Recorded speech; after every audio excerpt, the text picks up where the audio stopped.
everyone! So my name is Nicole and welcome to my YouTube channel. So for today's video, I will be having another ESL content or online English teaching related video. It's been a while since the last video na na-produce ko about sa online work ko, which is being an online English teacher. And I'm not yet sure if this will be the last content about the company. I'm not yet sure, guys, because I have a lot of reasons why. And also, I will talk about, I think most of the Acadsoc teachers are aware already, the issue that is happening right now in China. So today is August 2021, and this month, start ng month na to, there is a new policy happening in China. The Chinese government implementing strict policy regarding this private online English tutoring. And of course, affected tayong mga online English teacher na yung mga students natin is Chinese. So what the government decided is that they need to restrict the schedule of this K-12 learners, especially the young students. And this issue, national law ng China, and this is out of the control of the companies. Like, hindi kasalanan ni Acadsoc. This is way beyond the control of the company, guys. So, wag kayo masyadong magalit sa company because bagong rule yun ng China and wala naman silang magawa kundi sumunod. That's why all of us teachers are affected by this law. This issue is temporary pa lang. So, ayan guys, don't worry. If you're going to watch this video after a month, it might be gone soon. And I am going to talk about that at the end of this video. Make sure that you are going to finish this video para malaman nyo pa kung ano ba yung about dito. But for now, let's set aside the China's issue regarding ESL companies. And we are just going to focus to a company alone, which is Acadsoc. I am going to talk about my honest review about Acadsoc for almost 1 year and 8 months teaching here. Yes, if you are my previous subscriber, is I've been producing YouTube content with Acadsoc ever since 2019 when I started here. I applied at Acadsoc when I was 18 years old and right now I'm 20. With that experience, I could give you my honest opinion regarding the company. But before anything else, guys, just a disclaimer, most of the things that I'm going to mention in this vlog based on my own opinion. So we have different experience with the company and you may or may not experience the same thing. If you are a current Acadsoc teacher, comment down below if pares ba tayo na-experience or iba yung sayo. So again, guys, most of the things that I'm going to mention here are subjective, okay? But don't get me wrong, ha? I really love Acadsoc. I still love the company. Actually, believe it or not, I saved up almost 100,000 with this company by working really hard with them. And ayun, I'm so thankful lang. But wala namang perfect company, diba? So I'm just going to be honest with this video kung ano ba yung mga na-experience ko. I will share my top 3 pros and top 3 cons ng company. Okay? So if you want to know more, guys, just keep on watching. Okay, so starting with my top 1, mag-start muna tayo sa cons, diba? Para mag-end yung video natin ng medyo positive, guys. Start muna tayo sa number 1 con. Kung meron isa ditong top 1 valedictorian talaga, kung ano yung pinaka hindi ko gusto sa company, they don't have proper management. Okay, so this is very broad, but they don't have like this specific rule. Let's just say every TM, iba yung rules nila, ganon. And I've been experiencing this sobrang tagal na. Example, sa Acadsoc kasi we have TM, which are tutor managers, and sila yung parang boss mo. They are the one who will increase your salary, setting your schedule if bago ka. Almost every day kasi may nakakausap akong mga teacher, IG man or Facebook. Some of them, they don't have a good experience with the TM. Like for example, if nagka-crush yung tutor system nila, sa TM na to is ganito requirement, screenshot. Isang TM naman, hindi kailangan ng screenshot. Ganon. I-check lang nila yung video recorded lesson mo. Parang ganon. They have different rules and it's really unprofessional for me. And sobrang nai-stress ako dito. Ni-refer ko tong tao na to. And medyo iba yung experience namin because we have different TM. Magkakaiba yung rules. Yung iba naman, ibang TM, they are so considerate. Yung iba naman is medyo rude, na mamahiya pa daw. That's why, guys, magkakaiba talaga yung magiging experience natin. And makikita nyo, sobrang masaya ako sa Acadsoc. Sobrang considerate kasi ng TM ko. Best friend ko na lang yung TM ko, kumbaga. But sa iba, sobrang hassle and sobrang toxic daw. Okay, so going down with my second con sa company. Second bad side is the tutor system. I don't know why, but sobrang bagal, sobrang nag-crush lagi yung tutor system nila.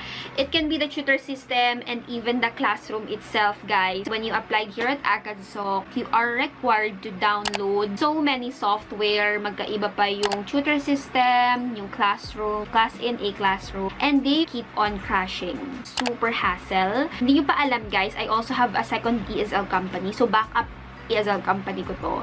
And nagulat ako because they are just going to use browser, magkasama na yung tutor system and yung classroom kung saan ka magte-take ng class. And super smooth siya. Like, wala akong nagiging problem when it comes to technicality. But dito kay Acadsoc, di ko alam, pero lagi na lang may problem when it comes to their tutor system, their classroom, mabagal. And the bad thing here is that when there is a problem in the classroom, parang sa atin pa nasisisi.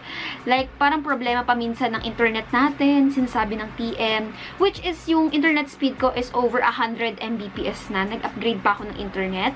But halos walang nagbago. So, super hassle siya because you are late with your class, hindi mo natuloy yung lesson mo, is you are going to get a penalty with that. Or parang kasalanan pa natin kung bakit nagka-crash yung mga softwares nila. Yeah.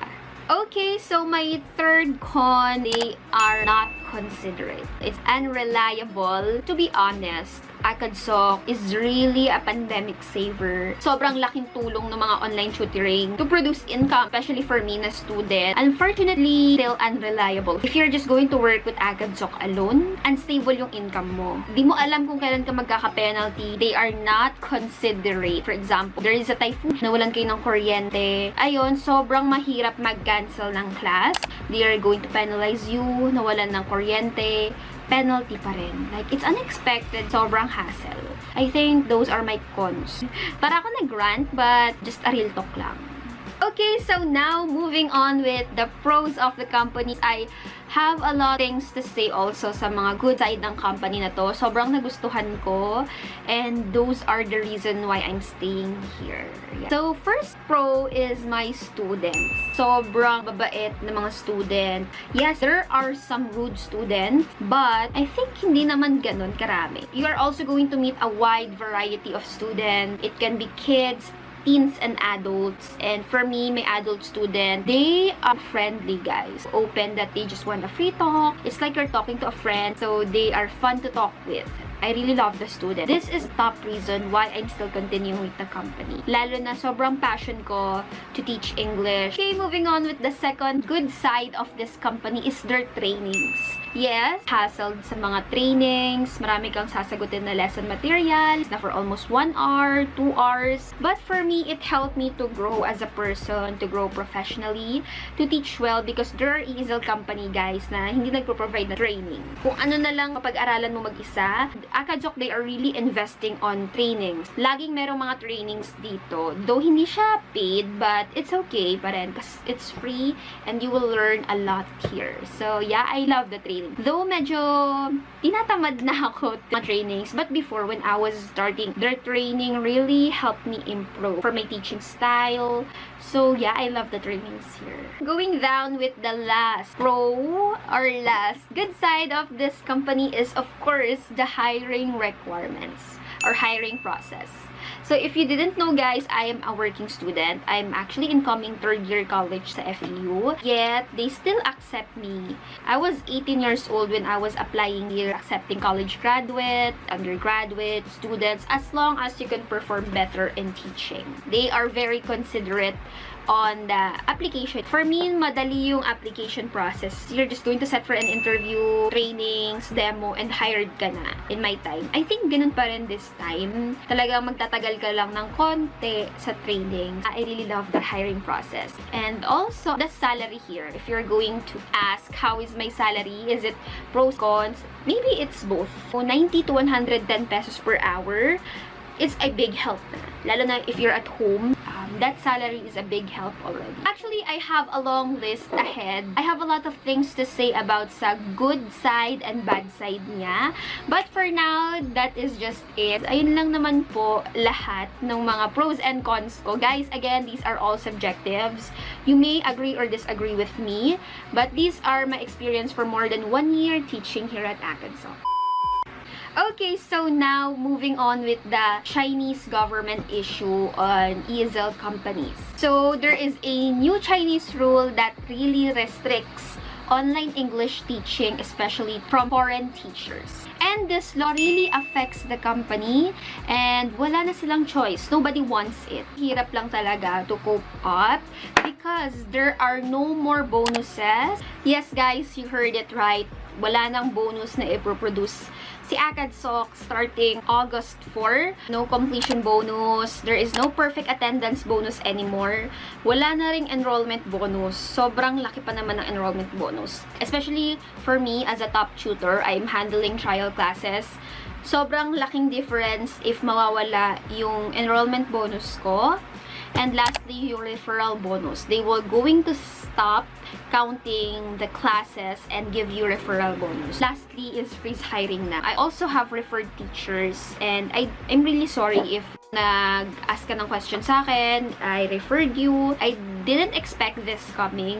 Nobody wants this. Hindi ito kasalanan lahat ni Acadsoc. Hindi rin nila gusto itong nangyayari. What is this issue ba? What is happening to China? The Chinese government implemented a new policy saying that all of the Chinese students who are taking online English classes are not already allowed to take classes on Sundays, on holidays, not later than 9 p.m. and not earlier than 10 a.m. So yes, there are lesser students since again, government restricted studying time of the children because the children are sobrang nahihirapan na. They are really stressed with academics. Sobrang tagal nung school hours nila and then meron pa silang mga after school activity like Acadsoc.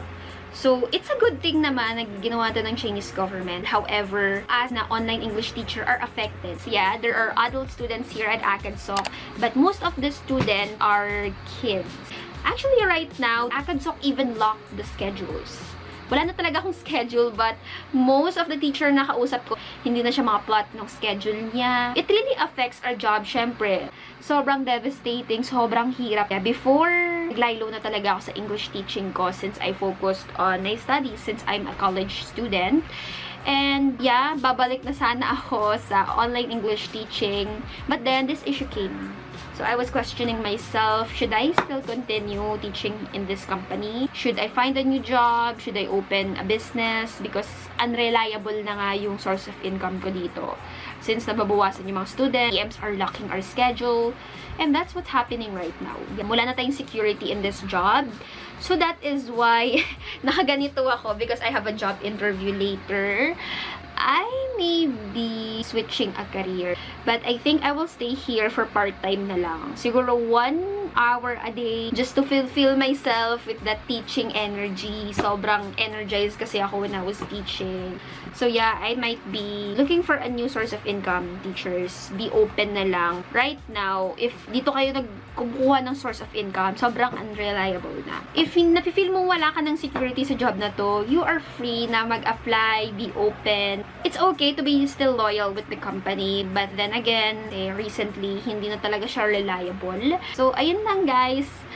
I'm sorry if you feel the bad energy or the negative energy in this video. I don't want to end this video on a negative atmosphere. Just take this as a challenge. We don't know yet, baka biglang bumangon si Acadsoc, and this is temporary guys.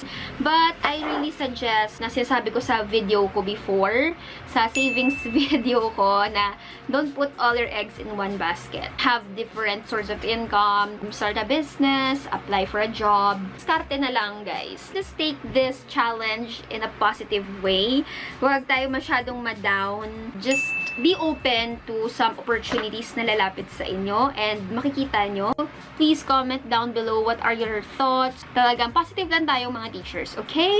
So, ayun lang guys. I hope you enjoyed this video, and if you do, please like and subscribe down below and click on the notification bell for more updates on my latest video. So, ayun lang guys. Thank you so much. I just feel really happy because you're not just supporting me on producing ESL content, but also to different contents na pinaproduce ko. So, thank you so much guys. See you next time. Goodbye!